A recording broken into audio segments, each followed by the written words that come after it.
Happy Sunday, apprentices. Do you ever get writer's block, or you just get so sick and tired of the guy you work with, you just can't get anything out of him? That's what's next on today's show.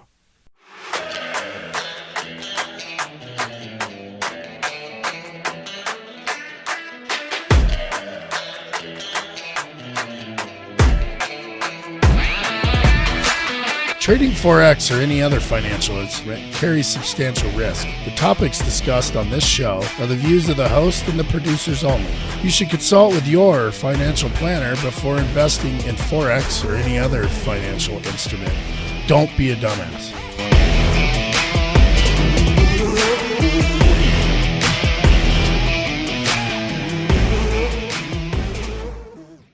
Welcome to the Day Trading Plumber podcast. I'm your host, Clayton Allen, and you're probably here for me.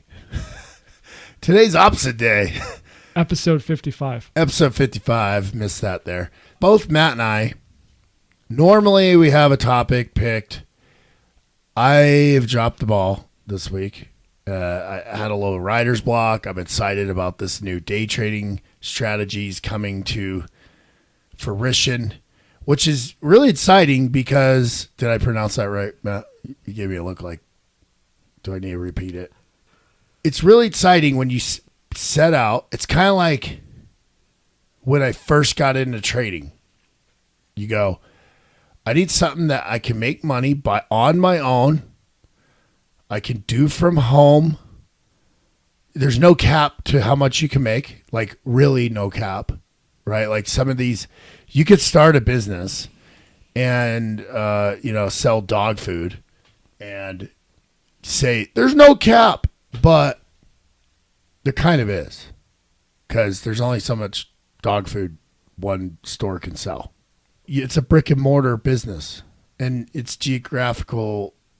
There's only so many people in a certain geographical area buying dog food. So you're kind of capped. Unless you go online, So when I was setting out with trading, when you scratch it all, throw it on the board, you're like, okay, endless earning potential. Statistically, I'm not going to be good at it, but I think statistically I've beaten the odds a lot of times in my life, right? Statistically, I wasn't supposed to be that intelligent or good if you listen to all these teachers and people back in the day. Right. He can't. He reads at a fourth grade level. His math is great. Which, by the way, my 5-year-old twins are in second grade math at kindergarten, which is very proud of them. Because why are you proud of them? That's not your accomplishment. Well, I've been teaching them math since they could talk. They know how to run a calculator. I don't know how they do math these days, but I can't do the math that they brought need to get home. ahead of it, because that Common Core bullshit is coming your way hard. I know. I'm like, what is this? And they're like, it's not. Can we just use a calculator? And I'm like, well, part of me wants to say, well, if you can use a calculator, you don't need this shit. But no, you need to figure it out. Critical thinking. When I set out, is trading something I want to get into? Endless revenue, no employees. I can do it from anywhere it has a Wi-Fi connection or internet, right? Back in those days, Wi-Fi it was kind of like the early days of internet where they charged you per minute. And you would go to businesses and they'd be like, we have Wi-Fi, but you're going to have to pay. In the 90s, maybe 96, I went to the library and I came back. And Mom had gotten a bill in that time from AOL, America really? Online. Really? Yep. It was about $130. I had no idea. How did she get did you put her credit card in or, your address or something? No, it was my dad's credit card because we wanted to see what it was like, because they gave you that free trial. Remember when we used to get the CDs? I used to get it in the mail. Free 20 minutes. Right. And $130, and that was cut off. So I had to find another way to get to the internet machine, and I did. But I remember being in so much trouble over that, and rightfully I should have been. Well, it's just like when everyone got their first cell phone, right? And they used to charge us per minute, and it wasn't all. And what sucked about that is you got the bill 30 days later. So you didn't know the meter ran out. And then, when texting first came out, if you didn't have a text plan and, the new girl you're dating or whatever started texting you. Do you remember when we used to have to actually type with the numbers? I miss those. So then there was a whole new text language. So instead of thanks, it was THX. Right? Everything was abbreviated because you had to do it with the numbers. I typed it out every time. But I will tell you that in 2004, when I moved from Iwakuni, Japan, because I got orders. And I moved. What was that? Iwakuni? Iwakuni, Japan. Iwakuni. Like an Ewok? Iwakuni. It's where they planned Pearl Harbor. Okay. Did 2 years there. Moved to Miramar, which is where they filmed Top Gun. You know how that's the reference. It's MCAS, Marine Corps Air Station, Miramar in San Diego, Japan. In San Diego, California. That's where they filmed Top Gun. And we even busted out the Kenny Loggins on the boombox when we played volleyball. Anyway, before I went over, because I'd been in Japan for 2 years, I got a phone. I had to put the address to my parents' house in Texas because they wouldn't accept military addresses, which is fair, whatever. Finally got the phone, shipped it to my parents' house. They shipped it to me. I finally got it a few days before I left. Got to California. I remember I was dating this girl, this English girl I had met, and we had decided to get married. I ran up a $2,000 cell phone bill in February of 2004, because I selected the wrong plan online when I bought my phone. And did you pay it? I called. Because I'm pretty sure back then they weren't as lenient as they are now. I called and explained what was happening, and she goes, "What are you doing in Japan?" Because that's what you do. It's called dropping the veteran bomb. Right. Harvard graduates do the same. It's called dropping the HBomb. You don't say it until somebody asks you, and then you use it when it's to your advantage, and then you feel like a sleazy dog when you do it. But so you're like, "Well, I went to Harvard. I'm broke." No. I said, "Well, I was deployed." Right. And I just selected the wrong options. I was so happy to get home. And she's like, "Oh, okay." And it got it down to like $500. But yeah, that's a racket, the cell phone game. Yeah. That's why I got into trade. We kind of went all over the place, but that's tonight's show. We're going to be all over the place. So this new trading plan that I'm all excited about, it's kind of like the same thing. I need something that I could focus an hour or two each session. That obviously London session may come later after I get my back testing done. How many times are going to wake up for the first hour of London session? Probably not a lot. The Asian session, the U.S. session, I watch an hourly candle, the first open candle. Not the U.S., it's the hour before the open that I find the best results. And then I watch that next candle, and usually I can plant a pretty highly probable good seed. It's just letting the trust of the system go, right? I'm not risking more than 1%. And, like we did tonight in the live AMA, we made $7,000 in 2 weeks with the AUD JPY in the Asian session. That's back testing? Well, we live tested it kind of with replay. Okay. Right back in April, 2 weeks in April, and just looking at that candle, which for me is the 17 to 1800 hour candle, 5 to 6 Mountain Standard Time. I'm so proud of you. You finally figured out how to count to 24. And you let that candle close. You wait for it to bust above or below that level. It's a little shaky out of the gate, but usually it takes off to the next pivot or two. 50 pips is kind of where I'm targeting, which is about $1,200 a trade. If I'm risking 500, 1% of 50 grand, and I go 50 pips, it's about $1,200, $1,300 a move. I've done 100. I'm trying to get through all the pairs now to see if there's any like superstar ones. The AUD JPY so far is the best one. USD JPY in both the US and the Asian fares pretty well. The US or Euro USD fares really well on the US session. It's kind of like when I got into trading. I wanted something that very little startup cost, no employees, endless revenue potential, only rely on me. I could do from home or anywhere I'm at, and I get to pick my own hours. Sounds impossible, right? Well, it's true. It replaced my job. It's what I do. Now it's like, can I build a strategy that I'm not married to the charts all day and staring at, and I could actually take a $50,000 cash account and make a very good living off and still grow that account. And what I mean, like a very good living, if you could put 10 grand in your pocket, still pay and add to that account each month, I call that a miracle, right? You make 120 grand a year. Of course, you're going to have to pay taxes on it.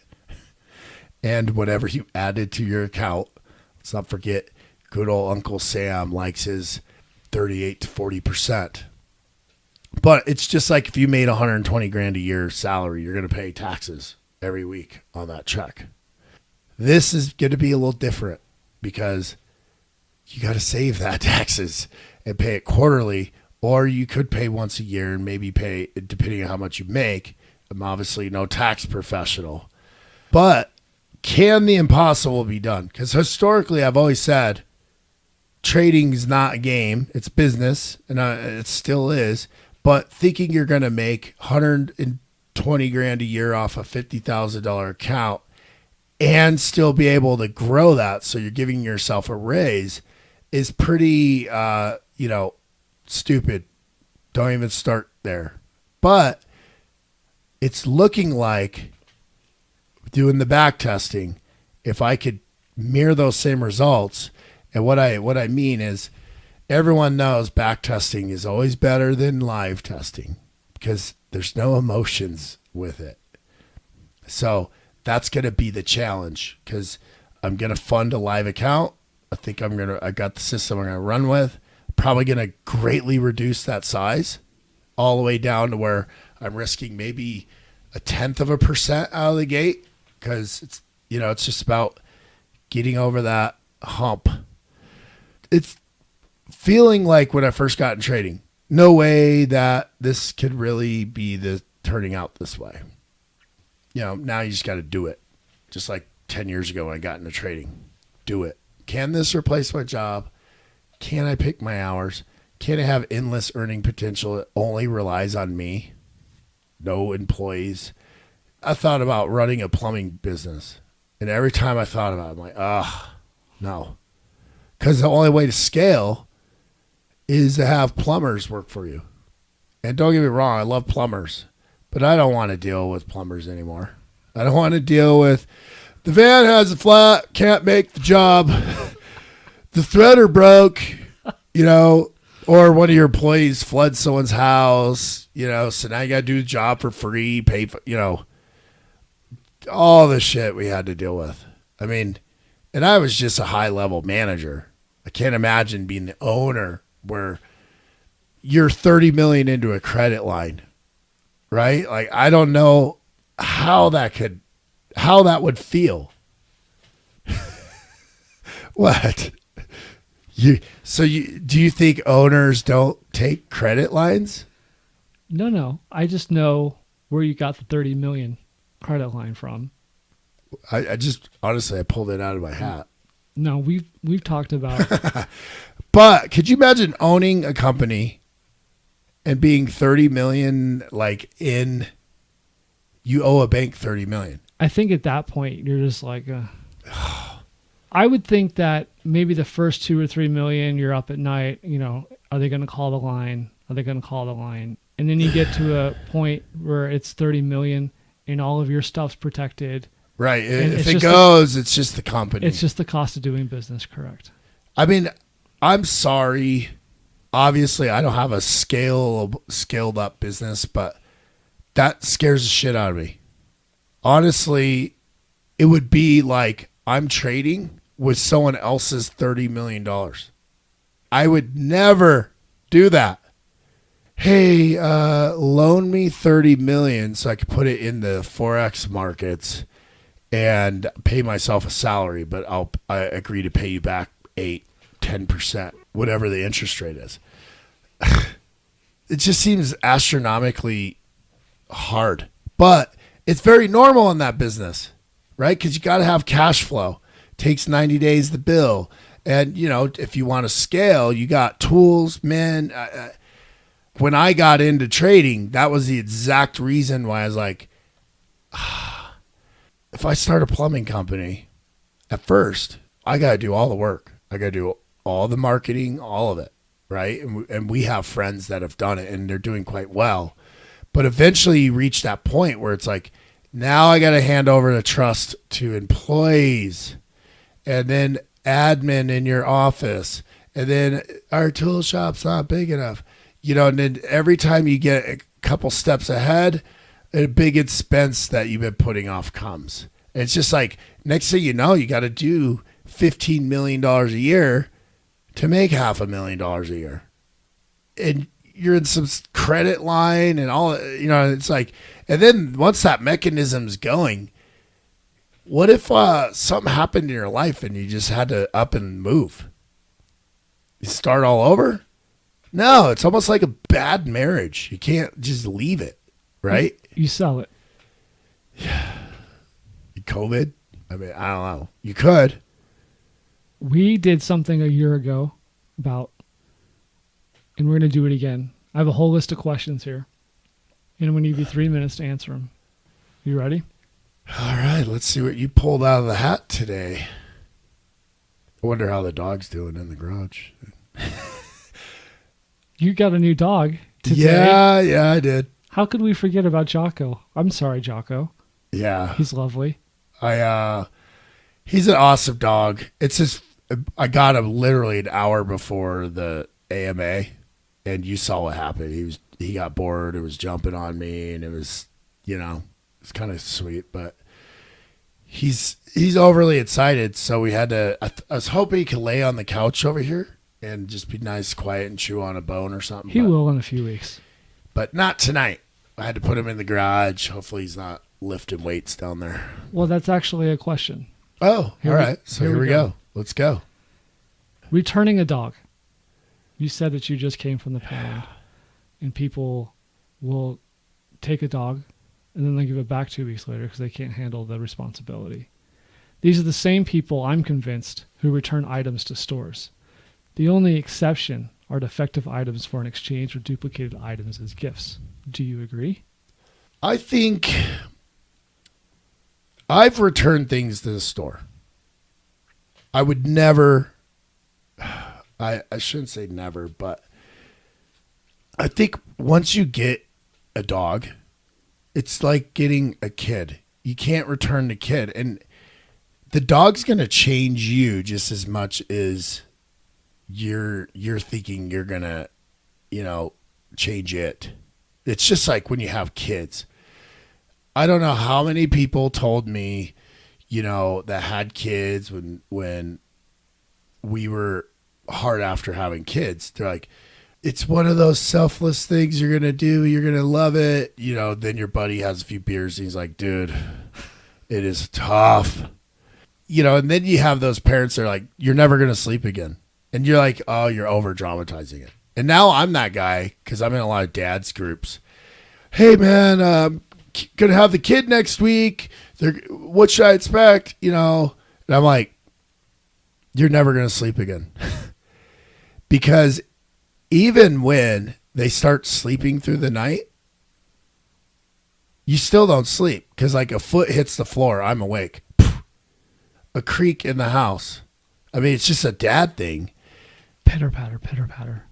Right. Or just the little jingle of that doorknob.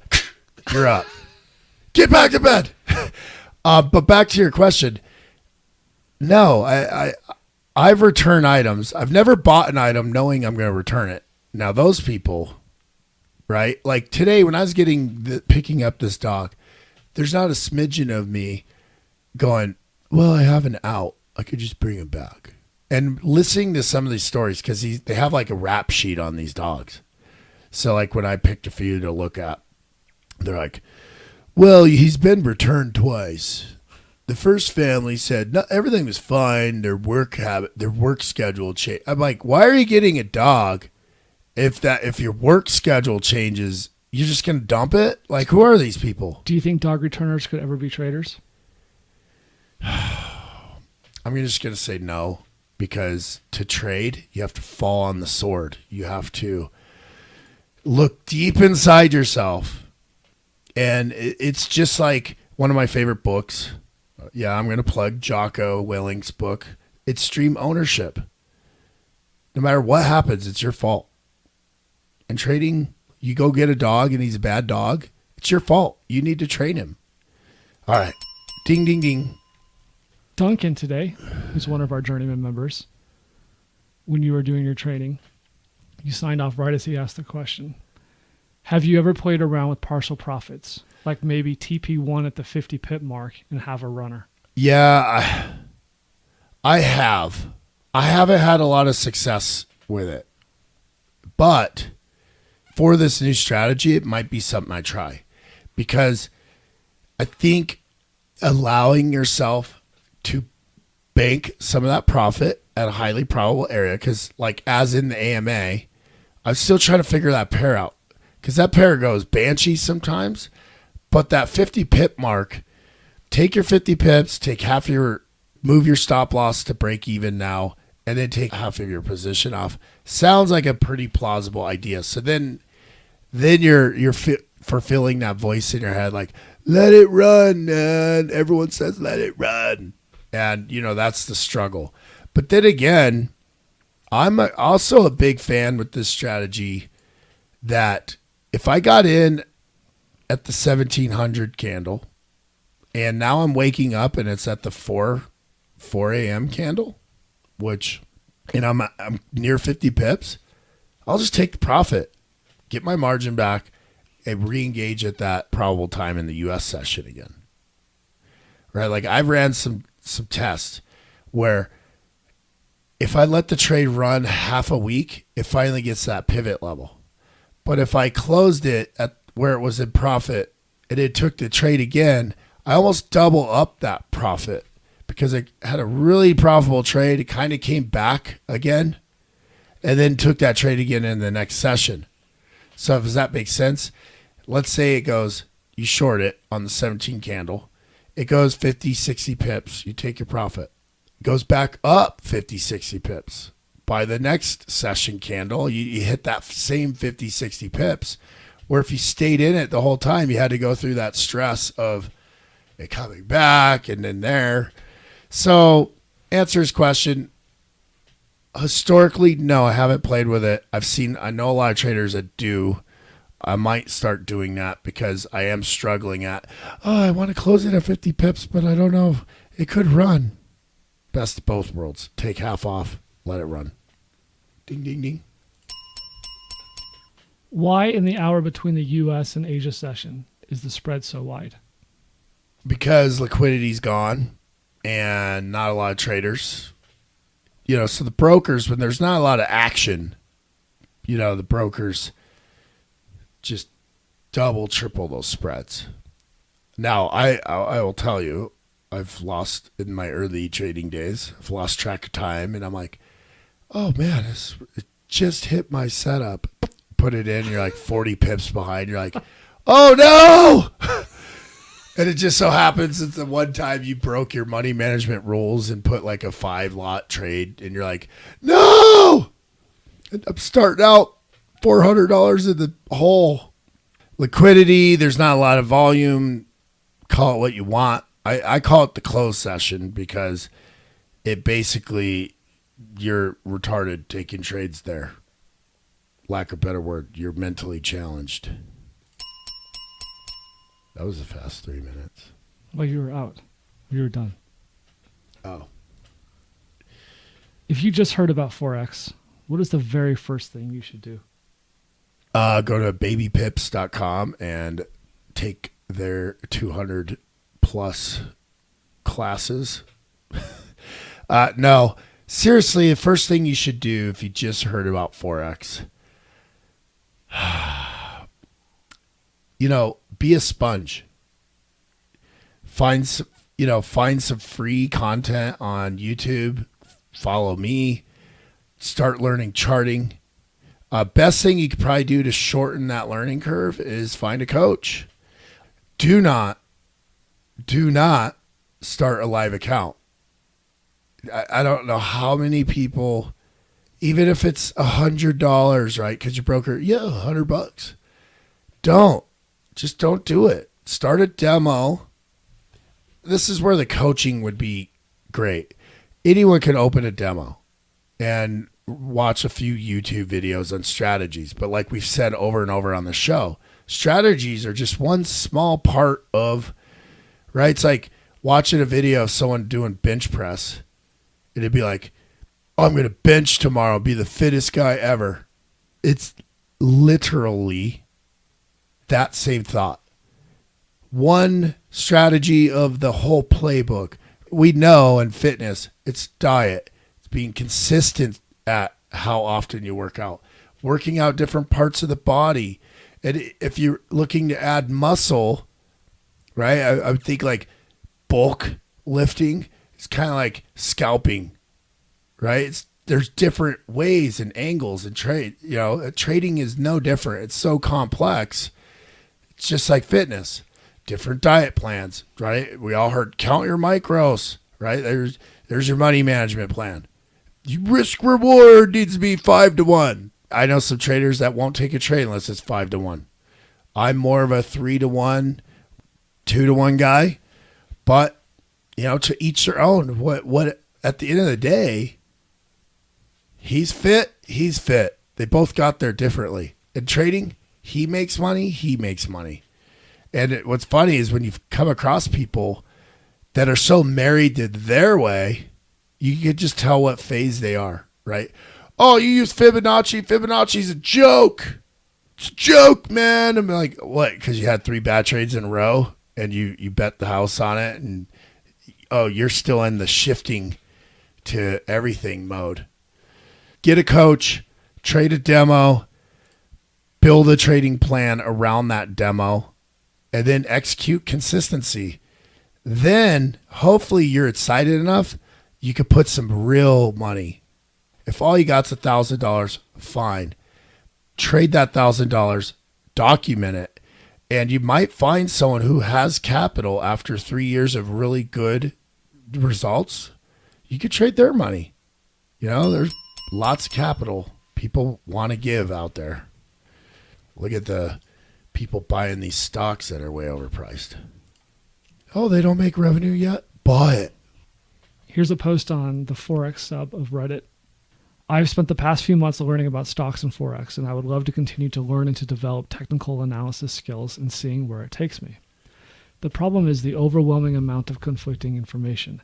For every person who speaks positively about technical analysis, there seems to be 5 others claiming that it is all but impossible and that the market is 100% random, with any gains coming from technical analysis ostensibly coming down to pure luck and nothing else. My question is there any possibility of some straight answers on the subject? I do not want to make a huge commitment to something that, if the majority of people were to be believed, is essentially an illusion. Somebody help. So, this person is stuck in analysis paralysis on which type of trading do I invest in, right? It's just like buy or sell. The very thing that happens to you when you know too much technical analysis. It's almost perfect because, being a technical trader, I feel like telling this person, look, there's no way you're ever going to be a good trader without spending the time and energy 10 times what you think it's going to take right now in both, right? You're going to have to learn fundamental and technical. And you're going to have to do the work to find if it's random or not. You're just going to believe someone's opinion, right? I'm a little irked at his attitude. Like, I just want a shortcut. I don't want to spend the time to find out it's bad. Well, if you go into that, you're going to think it's bad because I'm going to tell you, you're going to have 50, 60 horrible trades in a row trying things. Now, it sounds like he's exactly where most traders get in that like phase 2. They know enough they're dangerous. They've had a good runs that they're hooked now. And now they have technical or analysis paralysis, right? Well, this method says if it's bouncing on the 200 EMA, I trade the opposite direction, right? It's finding support or resistance on the 200 EMA. Very popular strategy, by the way. But this new candlestick says sell right there. And you're like, you're just going to have to know the probabilities of those strategies and plan your trade accordingly, right? If one has a 60% win percentage, but where that strategy tells you your profit target should be is 5-1, and the other strategy has a 60% or 30% win percentage and a smaller, you can size that trade to make it work for you. You can make money either way. Yeah, it sounds like the dude may not ever make it in trading because he's going to have to do the work. And, I don't know what he's asking. Sounds like he's already heard people on both sides. So if I comment, hey, I think technical analysis gives you an edge, most of us do too. So is he going to believe me? Right? Why should I believe you over some other people? Hey, man, I'm just telling you what works for me. Ding, ding, ding. Are you mocking my bell? I'm kind of glad you landed on that bell. The other ones were annoying. Why don't you trade all 28 pairs and look for the best setups? Well, I typically scan the majors and crosses, the 28 pairs you're referring to. But with this day trading strategy that I'm formulating and narrowing down, I just haven't had the time to back test them correctly on all 28 currency pairs. But when I robot trade, I trade on all of them, minus a few JPY pairs. Ironically enough, AUD JPY, Wally does not like that pair. USD JPY, nope. And GBP JPY. Don't ask me why. It just does not perform well with small time frame reversion mean off of divergence. Just seems like the JPY pairs like to trend longer, and right when you're like, it has to reverse, there's no possible, it just keeps going. And right when you give up and go with the trend, it reverses. So I've always been a little intrigued with the JPY pairs. That's why I'm kind of gravitating to them with this day trade strategy, because it's like I need to conquer that stupid pair or that currency paired up with some of the other majors. And so far it's working out, but time will tell. One of the things I love about science is it requires one to have an idea for a solution based on facts. However, when we can't agree on the data, the problem isn't about the data or science. It's about the politics. Does Forex cut out the noise by its inherent existence? Well, I mean, don't get me wrong. Forex has its own drama, right? A lot of people think it's manipulated by, federal banks, the biggest players in the world, right? Like, look what the feds are doing in America, printing money. I just think it's sheer volume. I listened to an expert today talk about Forex and why his equities buddies don't get it, right? And when they try to explain what Forex is, they either drastically, it's stupid, it's too volatile, you're just dumb trading it, or they give some arbitrarily explanation like a stock trader. This guy was like, look, here's why the Forex market exists. Because think about it. Is there any day that you don't need money?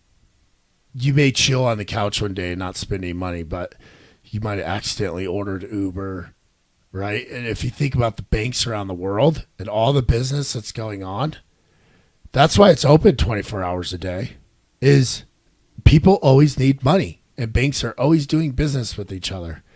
And with the sheer volume, I think it drowns out the ability for people to really manipulate it. Now, you have massive banks that can, because they have that kind of weight. But I think if you compare it to like penny stocks or small, I mean, even look at Nike, right? When that stupid Stormy Daniels lawyer was trying to blackmail him. I mean, Nike's a big company. Michael Cohen. Nike's a big company, a lot of volume in stock, and he knew if he blackmailed them, and it came out that I can't remember the details, but he was trying to crash their stock unless they paid him, and he knew he could do it. I mean, that's, to me, equities is way more politically driven and fundamentally driven than technically driven, and that's why so many feel like you could be cheated. If you're a big, long Tesla and Elon came out that he was at Epstein's island, imagine that lawsuit. I mean, Forex, there's just too much volume for, one person to kick it in the balls. Although Trump, when he tweets, the peso goes crazy. We're building a wall. Oh! I should try or do trade strategy on the peso. Speaking of governments and banks manipulating currencies, do you think hyperinflation is on its way? I think we're going to see some, I'm going to use the word we can't use in the chat room, unprecedented. I think we're going to see some inflation that we haven't seen before. I don't know how many more bullets the feds have, right, in their gun, and or will they pull it out? Because it's obvious. It's obvious to me. They're doing everything they can to save everyone's 401k. They have to, right? Because inflation punishes the savers. Yes, and what I've been telling people, what's scary is I had a conversation with a friend who has a bunch of cash because he's kind of that guy who is, really, he thinks banks are going to fail. And I'm like, dude, if the banks fail, that cash you have in your safe, it's worthless. I'm like, don't you get the concept? Like, you think you're being smart by putting, 30, 40 grand cash in your house. Like, if it burned or someone broke in, it's gone. And you're worried because if it's in the bank, you won't have access. I go, dude, you're not going to be able to spend it anywhere.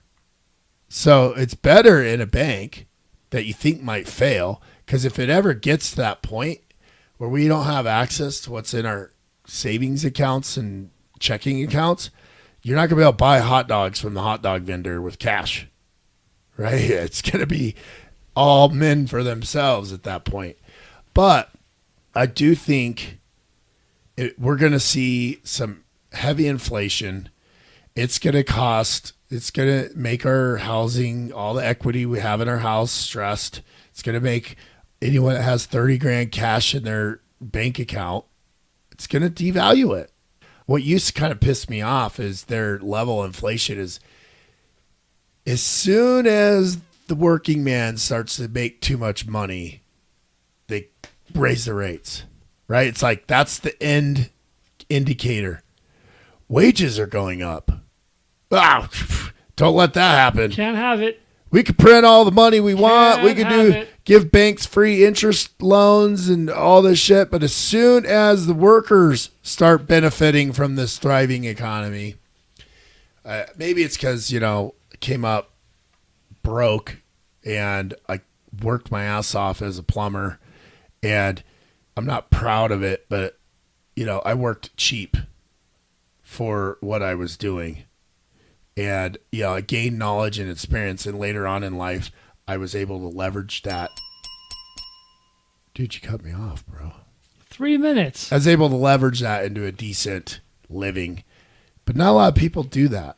If you want to learn more about currency and how it works, I really, really recommend Trading Justice podcast. It's pretty cool. Trading Justice episodes 384, 385, and 386. Are those about currencies? Talk about history of currency and the future of reserve currency. Oh, really, I'll have to really check that cool out. stuff. Yeah, those guys are great. They wouldn't respond to my inquiry to get you on the show, though. That's all right. They're still great. I did do... It doesn't make them any less great. It's a really good show. I think all three are brothers. Why do some pairs have leverage limits? Well, because they're riskier pairs.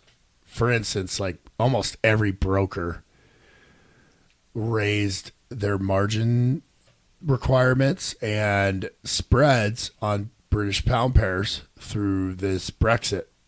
They haven't really relaxed it, even though Brexit has gotten out of the headlines and there's some sort of agreement. But Boris came out this week dropping another bomb, right? So, the British pound is just very volatile. And, that's why I don't trade exotics, because it eats a lot of margin because they're very volatile and they can move very fast. So the brokers are basically, they're protecting themselves. And if they're going to play the game or offer the game, they got to make a bigger reward on those plays, right? Because they are supplying the football field. What are the highest leveraged pairs?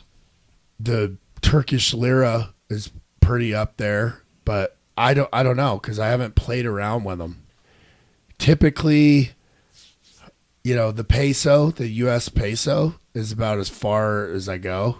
And, the pips are calculated different. Like 700 pip move is very normal for the peso.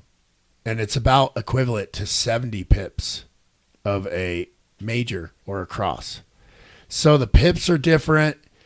The margin, you accidentally take a full lot trade on an exotic pair and it takes 50 grand margin. You're like, oh, and now you're stuck in it. Right. And the spread's big. I remember the first time I took a peso trade is like, I'm 400 pips down and I'm still thinking like 400 pips, like in a cross. And what did I just do? But it moves 700 pips, right? And you're like, oh, that's why I'm telling people, I learned by just pushing buttons, and I stupidly was learning with real money. I didn't do the homework, and I'm like, look at this chart, right? Like we all do. We start scanning charts. I guarantee there's some people out there who found TradingView or, like the dad's stock group I'm in on Facebook, and they opened a Robinhood account, and now they're looking at charts, and they're looking at penny stock charts. This thing moved 5,000% in a month. I'm going to catch that ride. I use blue light glasses. Do you know what those are? Blue light glasses? Yeah. Are those like the blue blockers? Yeah. Man, I love my blue blockers. to kill the glare from staring at multiple screens all day. I think I need a pair because I get taxed. I'm absolutely convinced they work. I have a pair of Gunners. They're a sponsor of our show. Oh, really? No, nobody's sponsored our show. I think I got them about 10 years ago. And Gunners. I was made fun of them immediately because they're yellow and they're kind of geeky. I have yellow ones. Will those work like shooting glasses? No. Oh. Even if they don't do anything, I want them to work. And my headaches have disappeared. So it's a placebo, right? Is there a placebo effect in trading? Well, I think what would compare to that is there is a certain randomness to the markets. And I do this when I'm coaching people sometimes, right? I call it rollover roulette. But when I play this game with students, about 48% of the time we play it, I can't lose, right? I just throw, what it is I And I'm not condoning anyone do this with their live account, period. Don't do it. But what I'm doing in that coaching session is don't look at the pair, don't look at the direction, just put the trade in. Obviously, we're going to put in this very small size. And the goal of this exercise is it doesn't matter, because if you can learn how to deal with that stress, if it does move against you, and 48% of the time it doesn't, and you end up winning. And then people are like, well, this is easy. No, it's not. Because once you start adding all these complexities and emotions to this and thinking you have control of this market, it gets hard. But what I'm trying to do in that exercise is teach that student, that trader, that if it does move against you, recognize the stress it's putting on you and the thoughts that are going in your head. And can you collect those thoughts? Can you collect yourself and strategically plan a way out?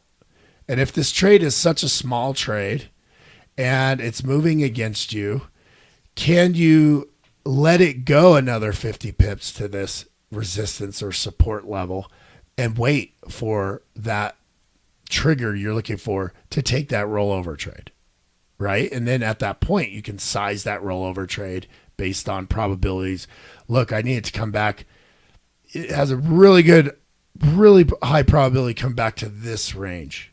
So that move is 15 pips. So if I'm 50 pips behind on the first trade, it's a micro lot, and I'm pretty sure I could get 15 pips. I'm going to size that position to pay that one off. Now, when I do it, and we just randomly do it, a lot of times we win the trade. And I would call that the placebo effect, because people in trading, if they get these easy wins, they feel like it's easy. And, it's not quite like placebo where it's solving a problem when it really doesn't do anything. And it's just all in the mind. But winning trades does give you the confidence, and you'd be surprised how being positive, thinking positive, visualizing that win, you actually start to win more. Why do new traders focus on earning, say, $1,000 in the first month instead of learning consistency? Well, because whatever brought them to trading, let's just face it, to make money. And a lot of people break down, like I was saying in the beginning, well, I have a $2,000 mortgage. I have a car payment. I got insurance. They're breaking down all the expenses they already have. And you know how many people don't even think for a second how they can lower those expenses? Because that means I'm going to move backwards in life, right? Like you said it a lot. Well, I'm in the house I've dreamed of. I got what I want. I worked my ass off to get to this point, and rightfully so. So that's not even in their mind. How do I lower? So they instantly go, well, I need to make $5,000 a month minimum. Then they go, well, I only have $1,000 that I could get out of my wife, or that I'm actually willing to lose, or I can afford to lose. So logic, I have $1,000, but I need to make $5,000 a month. What strategy does that? And there's plenty of jackasses out there telling you their strategy will do it. You search enough on the internet and there's enough people telling you it's possible that they think it's possible. And don't get me wrong, I'm not saying it's not possible. That's the trick, right? Is when even if you ask someone who is highly respected and will tell you the truth, I can't tell you it's not possible or no one's done it. There's probably quite a few people have done it. Problem is, it's like saying you're going to be the starting quarterback of the Broncos and win. It's highly unlikely, but some people may do it. It's so much better to get the probabilities of you being able to do it up, and how you do that is being consistent. When you're consistent, then you can pour on the risk, then you could pour on that capital and actually have those type of returns. But out of the gate, it's really irresponsible to think you're going to be able to do what so many people have tried to do and have failed miserably. And most figure out this lesson the hard way. They lose 50, 60, possibly all of their risk capital in the beginning and never get there. What's the secret to Forex? Hard work. Is that Perseverance. It's the same as anything you get into. That was short. That's the answer, isn't it? Yeah, I mean, what else are you going to say? Well, it's sad because I love Forex. I love the opportunities it presents. I love the randomness of the markets. I love the boundaryless of the markets, because nowhere else but trading there is no out of bounds. Price can go where it's never gone before. Problem is people forget that, and they listen to all these talking heads on Squawk Box, and it's just like, you can see the media's lately. I don't care what side you're on, and it sucks that we even say there's sides, but I think we could all agree the media is just chasing attention. Same thing in these media people in the finance world. They will say whatever they could say to be the guy that predicted the fall. You have to trust your own analysis, your own way of seeing things, and then you get there. There's no way. Forex isn't like any different than becoming a pilot. It's going to take lots of work, 10 times more than you think it's going to take. You crash and burn on a demo many times. And then there's going to be the day someone lets you fly their little Cessna with them sitting next to you, or a crop duster, and you start to gain confidence. Trading, Forex trading, anything is the same way, and everyone wants to jump over it. And for some reason, in what I think is probably one of the hardest industries to get consistent and be really good at, because so many want to jump through it, they think they could just skip through it, but they don't think becoming a pilot, they could do in a week. But yet these people think they could take $1,000 and make a good living off of that $1,000, quit their job. It's like, dude, stop. It's going to take 10 years. If you get a really good coach, might take 5. And you're going to need a decent amount of risk capital. If you're lucky enough and you show enough discipline, someone might fund you through that learning period, because you're going to pay them later when you're consistent. Prop trading firms. Perfect timing. So little different outline for the show tonight, but hopefully you guys enjoyed it. I enjoy it. I like doing things a little different once in a while. If you're interested in this new trading strategy I'm talking about, I did a YouTube video. Love for you guys to go watch it over at Clayton Allen YouTube video.com. Matt will put the link in the show notes. But I'm going to start doing a lot more stuff on YouTube. So head on over there, follow me. Yeah, I'm going to, whatever cockamamie idea that tests out well, I'll put it up there. All I ask is, if you take that idea and you go make it better, you share it. You share it with the day trading plumber community as well. You can reach out to Matt or I if you got some ideas on how we could optimize some of these cockamamie ideas that I throw up there on YouTube. So thank you very much for listening. Make sure to join us next week. Over and out.